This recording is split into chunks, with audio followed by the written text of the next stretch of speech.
आपका स्टडी अड्डा प्रो में स्वागत है। ब्रिटिश भारत, सैन्य और पुलिस व्यवस्था। आज हम ब्रिटिश भारत के शासन के दो सबसे मजबूत स्तंभों यानी सेना और पुलिस, इनके विकास को समझेंगे। ये वो व्यवस्थाएं थी जिन्होंने लगभग 200 सालों तक भारत पर अंग्रेजी पकड़ को मजबूत बनाए रखा। चलिए इस पूरे विश्लेषण को हम दो हिस्सों में बांटकर समझते हैं। सबसे पहले बात करेंगे सैन्य व्यवस्था की। तो चलिए शुरू करते हैं। देखते हैं कि अंग्रेजों ने भारत में इतनी विशाल और कह सकते हैं अनुशासित सेना का निर्माण आखिर किया कैसे। इसकी शुरुआत कहाँ से और कैसे हुई। अच्छा, तो इसकी जड़ें हमें एक बहुत ही दिलचस्प कॉन्सेप्ट में मिलती हैं, सैन्य श्रम बाजार। ये आइडिया इतिहासकार डर्क कॉल्फ ने दिया था। देखिए, इसका सीधा सा मतलब ये है कि अंग्रेजों के आने से बहुत पहले से ही भारत में एक परंपरा चली आ रही थी जहां किसान जब जरूरत पड़ती थी तो सैनिक बन जाते थे। 16वीं सदी से ही उत्तर भारत में ये किसान सेना का चलन था, जिसे मुगलों ने, अवध के नवाबों ने और बनारस के राजाओं ने काफी विकसित किया था। और एक दिलचस्प बात यह भी है कि भारत में यूरोपीय तरीके से सैनिकों की भर्ती करने वाले पहले लोग अंग्रेज नहीं थे, बल्कि फ्रांसीसी थे। अब असली बदलाव जो आया वो आया 1748 में, जब कैप्टन स्ट्रिंगर लॉरेंस ने अंग्रेजी कंपनी के लिए पहली स्थायी सेना बनाई। इसकी जरूरत क्यों पड़ी? क्योंकि दक्षिण भारत में उस वक्त एंग्लो फ्रांसीसी युद्ध चल रहे थे। फिर 1757 में प्लासी की लड़ाई के बाद लॉर्ड क्लाइव ने इसे और मजबूत किया और सिपाही सेना को एक नया संगठित रूप दिया।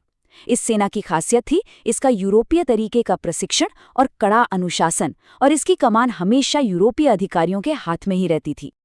और जैसा कि आप इस चार्ट में साफ साफ देख सकते हैं, सेना का आकार कितनी तेजी से बढ़ा। देखिए, 1794 में जो संख्या 82,000 थी, वो 1856 आते आते लगभग 3 गुना हो गई, 2,14,000 तक पहुंच गई। अब सवाल यह है कि इतने सारे सैनिक आ कहां से रहे थे? तो ज्यादातर भर्ती अवध और बिहार के गेहूं उत्पादक क्षेत्रों से होती थी, और इसमें मुख्य रूप से ब्राह्मण, राजपूत और भूमिहार जैसी उच्च जातियों के लोग शामिल होते थे। अब उनके लिए कंपनी की सेना में शामिल होना आकर्षक क्यों था? क्योंकि उन्हें नियमित वेतन मिलता था, बेहतर भत्ते और पेंशन मिलती थी, और साथ ही हेस्टिंग्स की नीति के तहत उनकी धार्मिक मान्यताओं का भी सम्मान किया जाता था। लेकिन सेना की यही जो सामाजिक संरचना थी ना, जिसमें ऊंची जाति के सैनिकों का दबदबा था, यही आगे चलकर एक बहुत बड़े टकराव की वजह बनी। जी हाँ, हम बात कर रहे हैं 1857 के विद्रोह की, जिसने ब्रिटिश सैन्य व्यवस्था को लिटरली जड़ से हिलाकर रख दिया। तो 1857 के बाद अंग्रेजों को समझ आ गया कि कुछ तो बदलना पड़ेगा। उन्होंने सेना के पुनर्गठन के लिए पील आयोग बनाया, और यहीं से 1880 के दशक में एक नया सिद्धांत सामने आया, मार्शल रेस यानी लड़ाकू नस्ल का सिद्धांत। अंग्रेजों का तर्क ये था कि कुछ नस्लें जैसे कि आर्यन या क्षत्रिय, वो प्राकृतिक रूप से योद्धा होती हैं। इसके पीछे एक रूढ़िवादी सोच ये भी थी कि ये नस्लें लड़ाकू तो हैं, लेकिन बौद्धिक रूप से कमजोर हैं, ताकि भविष्य में वे अंग्रेजी नेतृत्व को कोई चुनौती न दे सकें। और इसी सिद्धांत के आधार पर अब नेपाली गोरखा, पठान और जाटों की भर्ती पर जोर दिया जाने लगा। इस नई भर्ती नीति का असर इतना गहरा था कि आप अंदाजा लगाइए, 1914 तक भारतीय पैदल सेना के 75% सैनिक, 75% सिर्फ 3 क्षेत्रों से आ रहे थे: पंजाब, नेपाल और उत्तर पश्चिमी सीमांत प्रांत। इसी दौर में एक बड़ा राजनीतिक विवाद भी हुआ, जिसे हम कर्जन किचनर विवाद के नाम से जानते हैं। ये विवाद भारत के वाइसरॉय लॉर्ड कर्जन और commander in chief Lord Kitchener के बीच सैन्य सुधार और सेना पर नागरिक प्रशासन के नियंत्रण को लेकर था। तो अगर हम इस पूरी सैन्य विकास यात्रा को संक्षेप में देखें तो कहानी कुछ यूं बनती है। शुरुआत हुई किसान सेना से, फिर 1739 में स्ट्रिंगर लॉरेंस ने पहली स्थायी सेना की नींव रखी। 1857 से पहले तक इसमें ब्राह्मण और राजपूतों का वर्चस्व था, जिसे क्लाइव ने सिपाही प्रणाली के रूप में स्थापित किया था। 1857 के बाद पील आयोग की सिफारिशों पर मार्शल रेस की नीति अपनाई गई, जिससे पंजाब और गोरखा सैनिकों का महत्व बढ़ गया। और 1914 आते आते सेना का चेहरा पूरी तरह बदल चुका था, जिसमें ज्यादातर सैनिक उत्तर पश्चिम भारत से थे। तो ये तो थी सेना की कहानी। अब आते हैं ब्रिटिश राज के दूसरे सबसे मजबूत स्तंभ पर, यानी पुलिस व्यवस्था पर। चलिए अब ये देखते हैं कि कानून और व्यवस्था बनाए रखने के लिए अंग्रेजों ने किस तरह की पुलिस प्रणाली को विकसित किया। देखिए, शुरू में तो पुलिस की जिम्मेदारी पुराने मुगल सिस्टम की तरह ही थी। मतलब जमींदारों के पास जिनके नीचे फौजदार, कोतवाल और चौकीदार काम करते थे। लेकिन फिर 1770 के दशक में बंगाल में एक भयानक अकाल पड़ा, अपराध बेतहाशा बढ़ गए और ये पूरी की पूरी व्यवस्था कह सकते हैं ध्वस्त हो गई। वॉरेन हेस्टिंग्स ने 1781 में इसमें सुधार करने की कोशिश की। उन्होंने फौजदारों को हटाकर अंग्रेजी मजिस्ट्रेट नियुक्त किए और जमींदारों को उनके अधीन कर दिया। लेकिन ये प्रयास पूरी तरह से असफल रहा। एक बड़ा और कह सकते हैं एक स्थायी बदलाव वो आया 1793 में कॉर्नवालिस कोड के साथ। ये एक गेम चेंजर था। इसके तहत जिलों को थानों में बांटा गया और हर थाने का प्रभारी एक भारतीय दारोगा को बनाया गया।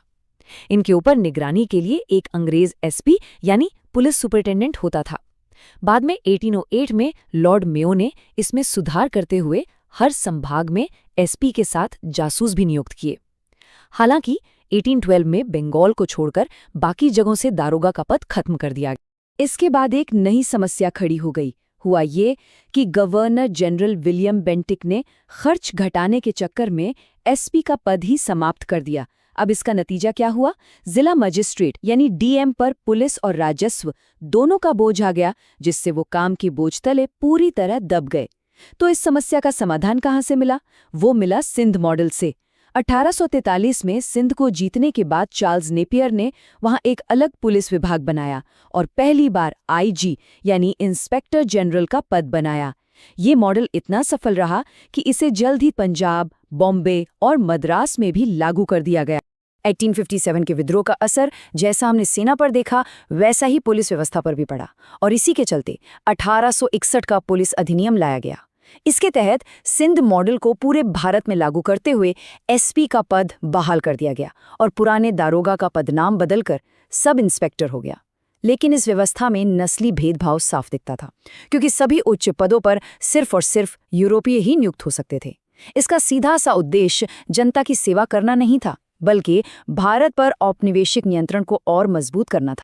पुलिस व्यवस्था में जो अगला बड़ा कदम था वो 1902 में आया। उस समय लॉर्ड कर्जन ने सर एंड्रयू फ्रेजर की अध्यक्षता में एक पुलिस सुधार आयोग बनाया और इसकी सबसे बड़ी और सबसे महत्वपूर्ण उपलब्धि थी सीआईडी यानी क्रिमिनल इन्वेस्टिगेशन डिपार्टमेंट की स्थापना। इसके जरिए केंद्र और प्रांतों में एक संगठित खुफिया नेटवर्क बनाया गया ताकि राजनीतिक गतिविधियों और संगठित अपराध पर नजर रखी जा सके। तो अगर हम पुलिस सुधारों के इस पूरे क्रम को एक बार फिर से देखें तो ये सीढ़ियां कुछ इस तरह से हैं। 1793 में कॉर्नवालिस ने थाना और दारोगा सिस्टम शुरू किया। 1808 में मेयो ने एसपी और जासूसों को जोड़ा। 1843 में सिंध मॉडल के तहत आईजी का पद बना। 1861 के पुलिस अधिनियम से ये मॉडल पूरे भारत में लागू हुआ और अंत में 1902 में फ्रेजर आयोग ने सीआईडी की स्थापना की। चलिए, अब तक हमने जो भी समझा उसके उन मुख्य बिंदुओं पर नजर डालते हैं जो परीक्षा के लिहाज से सबसे ज्यादा जरूरी हैं। इनको बिल्कुल ध्यान से याद कर लीजिए। 1748 स्ट्रिंगर लॉरेंस स्थायी सेना के जनक। 1857 पील आयोग सेना के पुनर्गठन के लिए। 1880 का दशक मार्शल रेस का सिद्धांत, गोरखा और पठानों की भर्ती। 1793 कॉर्नवालिस दरोगा सिस्टम की शुरुआत। 1843 सिंध मॉडल, आईजी पद का गठन और 1902 फ्रेजर आयोग सीआईडी की स्थापना। लेक्चर समाप्त।